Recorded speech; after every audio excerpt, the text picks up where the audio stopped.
Guys welcome back my mini vlog. आजको हाम्रो दिउँसोको काम काकीसँग काकी र म चाहिँ यहाँ मोलो सारिदिन्छु भन्नुपर्छ काकीहरूको हुन्छ। अनि किन चाहिँ नलगाउनु, अनि मेरो भारी चाहिँ यता पर अनि म चाहिँ यहाँ छु भन्नुपर्छ। काकी चाहिँ यता हुनुहुन्छ, काकीले भारी बोकिसक्नु भएको छ, अब मैले बोक्नु बाँकी छ एकछिन है त। अब यहाँ बोकेर भारी बोकेरै जिन्दगी बित्ने भयो मेरो पनि। छ्या म त भारी त वाक्क लाग्छ। हेर्नु छैन के भन्छ चौरीहरूले मात्रै हेरे त तपाईँले यस्तो देखेकोले नहुने रहेछ त, लेखेकोले चाहिँदो रहेछ त। कुन बाटो जान्छ अनि के गर्नु त नेरीहरू भयो नि हजुर लु हिँड्नु त्यही बाटो। अनि बाख्राहरू चाहिँ यहाँ छ काकीहरूको चाहिँ बाख्रा।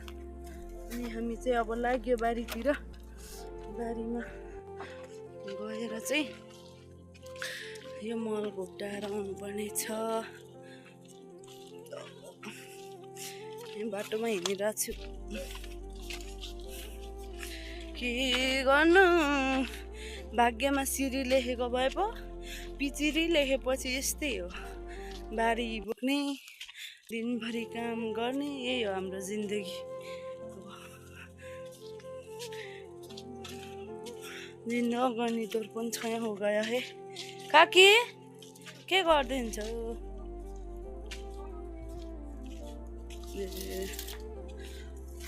मैले चाहिँ काकीहरूको घरमा आइपुगेको हामी चाहिँ अब चाहिँ हामी पुग्न आँटेको बारीमा काकीहरूको। अनि अहिले चाहिँ अब यो मल राखेर फेरि अर्को भारी मल ल्याउनु पर्छ। माथि आएर खनेर मल चाहिँ एकदमै तातो छ, ढाडमा चाहिँ तातो भइरहेको छ, भिजिरहेको छ। अनि काकी चाहिँ हाँस्दै हुनुहुन्छ हजुर। यो अलुचा फल यो फल्छ र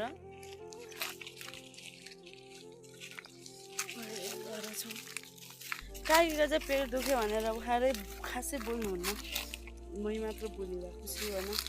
मलाई चाहिँ अब होइन बोल्ने सोख छ भनौँ या मेरो सपना छ भनौँ के भनौँ पनि जेसुकै तपाईँहरूले बुझे पनि अब चाहिँ बारीमा पुगिसकेको छ।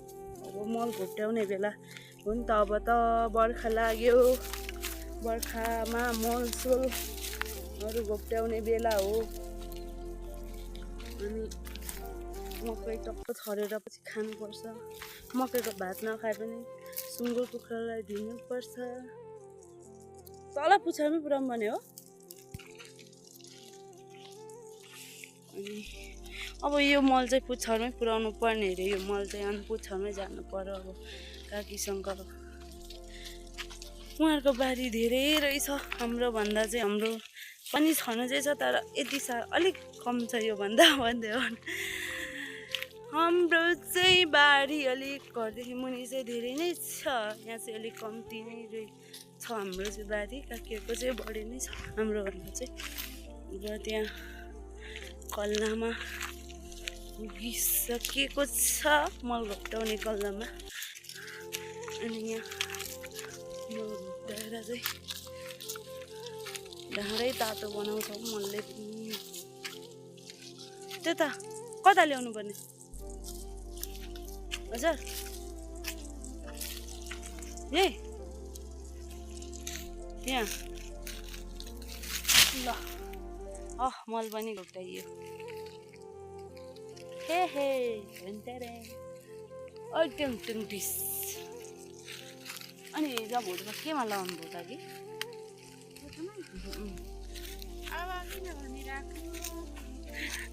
भोट लाउने मान्छे कुनैले पनि म यसमा भोट लाए चाहिँ भन्नु भएन होइन। ठिकै छ, अब जेमा लाए पनि मन्त्री बन्नेहरूले राम्रै विकास गर्ला भन्ने आशले हाम्रो काकीले आमाहरूले भोट दिएर आउनु भएको छ। ठिकै छ, ठिक छ, जित्नु होला।